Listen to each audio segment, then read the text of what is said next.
Everyone. So the Los Angeles Lakers today have banner night. They're going to hoist the banner for the in-season tournament championship, which will be awesome. That'll be great to see. I know it's not a championship banner. We on the road for number 18 in that Larry O'Brien trophy, but still, it's a celebration. It's a day that is important, significant, a day in history, and we're facing the New York Knicks, another historic legacy type of franchise. The Los Angeles Lakers are at home, and we're coming off of a tough loss to the San Antonio Spurs without Anthony Davis, a couple key other guys. But I think as long as we had Anthony Davis that game, I thought we would have won the game. No Anthony Davis. Even if we had the other guys, I still think we might have lost that game just because Anthony Davis is just so impactful, so important to this Lakers team. But nonetheless, we got to take on the New York Knicks today, and we got to right the ship. Right now, we're the 8th seed, but the Western Conference is so tight. We're only 2 games out of the 2nd seed. So that's how tight 2 through basically 10 is, right? Because even the 10th seed is only 3 games out of the 2 seed. So the Western Conference is going to be a tight playoff race, and the Lakers need to rattle off some wins because they have a tough stretch coming up. And last thing you want to do is lose these home games. Lakers have been very good at home, but the Knicks are in a very similar situation as the Lakers as far as the Eastern standings go. They're the 6th seed, but they're also only 3 games out of being out of the play-in entirely, and they're about 4 games out of the 3 seed. So they need this win. This is very important. But Gabe Vincent. So today was the day that Gabe Vincent was targeted to return to action. Gabe Vincent has been out, and there's been this just is this another Kendrick Nunn situation? What's going on with this guy, right? Played a handful of games and then just dipped on us. We need bodies, right? We've been dealing with injuries all season. He was supposed to be a huge key factor. He's 27 years old, so he's still young enough and a veteran. He's a guy that showed up big in the playoffs, right? So this was a guy that we were hoping would be a very impactful piece and player. We signed him to a multi-year deal, right? He was supposed to be our Dennis Schroeder replacement, a guy that comes in, is a point of attack, on-ball guard defender. He is our best guard defender, which is why we need him. And it was when is he returning? Then we got some good news the other day that hey, he's on track. He's coming back sooner rather than later.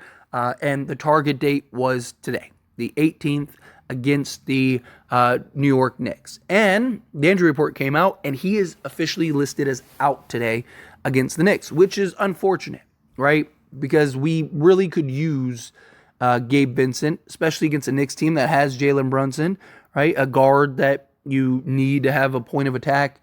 It would have been nice to just kind of have that other guy that could just go and match up with him and just be another able body. Obviously, when he comes back from injury, he's probably going to be on restrictions. He's probably going to, the Lakers are probably going to monitor his minutes. They're not going to want to rely on him too heavily. As you see with Jared Vanderbilt, right? The Lakers are being very cautious with Jared Vanderbilt, have him sit some games that he may not sit otherwise, and just they don't want to end up rushing him back, bring him in, and now, he ends up getting hurt long term. It's kind of the idea with Gabe Vincent, right? You bring him back, you ease him in, you let him get his legs under him, you let him get his timing down, you let him get everything kind of in order, so that way he can take on a bigger role for the Lakers. So far this season, though, he hasn't been great for us. He's actually been a real disappointment for us. Granted, it was only 4 games. So he played 4 games. He played 113 minutes total for us in those 4 games. So it wasn't like he was playing a ton of minutes. But you look at that, the games that he did play, he shot under 40% from the field, 39.3%, and he shot an abysmal 0.071%. Say that again, 0.071%. So he made 0.3, not 1.3, not 2.3, 0.3 threes out of 3.5 attempts per game. He's 1 of 14 or 1 of 15 thus far on the season, but that was something that you'd imagine would correct itself, right? But it is a concern. So one of the things that I've talked about is just his lackluster performances in the regular season compared to the playoffs, right? So, like, even last year, where he was huge, huge for the Miami Heat. Like, he was one of their most important pieces in the playoffs. But you look at the regular season, he shot 40% from the field. He shot 33.4% from three-point range on 5 attempts per game, 51.2% from the field or two-point range. And then he gave you 2.5 assists, 2 rebounds, and 9.4 points, which we need better than that, right? For the Lakers, we can't really have that for the Lakers as far as that goes. But you look at the playoffs, and his uptick went better. So he still shot 40% from the field total on 11.2 attempts, but he shot 38% from 3 on 6 attempts, right? And then 2-point range, he shot 43.2%, but he also didn't take as many shots from 2. His uptick from 3 was where it was at.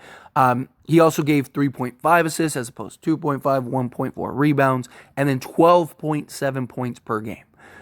So you saw the elevation, right? And he had some big games, hit some big shots, some big moments, right? Like the box scores and the stats just don't do Gabe Vincent justice for what he did on that Miami Heat run. If you actually witnessed the Miami Heat run last season, you saw just his defense, his tenacity, his hustle, doing the dirty work, just all the things and the ways that he was able to impact the game of basketball for the Heat. That's what we were hoping for with the Lakers. That's what we want to see him bring. So can he replicate that, though, come the regular season? Now, he's not a guy that we're expecting to come out and be a 20-8 guy or something like that. He's not a guy that is going to very likely ever be a starter for the Lakers. He's a guy that the idea was for him to come off the bench, to be, a 6-man type guy and have him and Austin Reeves. So you have that nice balance, right, where you have both guys can play off the ball, right? Both guys can find the open man. Neither of them are great playmakers, but for a bench unit, that's fine. But now you also have that nice balance of you have that point of attack guard, and then you have that scoring guard in Austin Reeves. So it was like, okay, you got this nice little complement. You got Jared Vanderbilt at the 3, you got Rui at the 4, or Wood at the 4, and then you got Wood or Hayes at the 5, right? That's like one of the best bench units in the league if everyone delivers to the level in which we expect them to, although guys really haven't lived up to that thus far this season. But still, like, that was the idea. That was the vision. And we just haven't gotten to see that. Guys are starting to get healthier, right? I know a lot of guys sat out that Spurs game, which was frustrating. But, again, it's a marathon, not a sprint. So you're trying to get guys rushed, trying to keep guys healthy. I talked about this before the season even began. I didn't believe that the Lakers were going to be pushing hard for like a top seed. I thought the Lakers would finish somewhere in that like 3 to 5 range. I still think that that's around where they land, in the 3 to 5 range, because I believe that the Lakers are going to prioritize health over anything else, right? So like if it's late in the season, let's say there's like 5 games left, and it's like the Lakers have, let's say, the 4 seed locked up, but if they win all 5 games, they could get the 2 seed. I don't think the Lakers are going to care so much about that. I think the Lakers are going to look at it as like, okay, we need to be healthy, right? If we get that and we win all 5 games, great. But if we need to rest LeBron, or we need to rest Lady, or we want to cut their minutes down so they're not playing 35 minutes going into the playoffs or whatever, then I think that they're going to do that regardless. But we need our bodies, right? We need everyone healthy. We need everyone fresh. We need everyone. And that includes Gabe Vincent. We'll see what happens around the trade deadline. If the Lakers end up trading Gabe Vincent, or if they end up keeping him and, trade other pieces, D'Lo, whatever. But if they do end up trading for Zach LaVine, then Gabe Vincent very likely might be a part of that deal. But again, we'll see. Time will tell. Anyway, as always, this is a discussion, so I pass the question on to you. Let me know your thoughts and opinions down in the comments below. What do you think? How do you feel? Are you disappointed that Gabe Vincent hasn't returned yet? Are you okay with it? You're like, hey, let him take his time, get back. When you get back, be right, and let's go. How do you feel? Whatever your thoughts are, I'd love to hear it. So let me know down in the comments below. That being said, if you haven't liked this video, hit that like button. It helps me out a lot. Lets me enjoy these types of videos, and I truly appreciate it. If you're not subscribed to the channel, hit that subscribe button. Turn on the bell notifications. Appreciate y'all. See you in the next one. Thank you.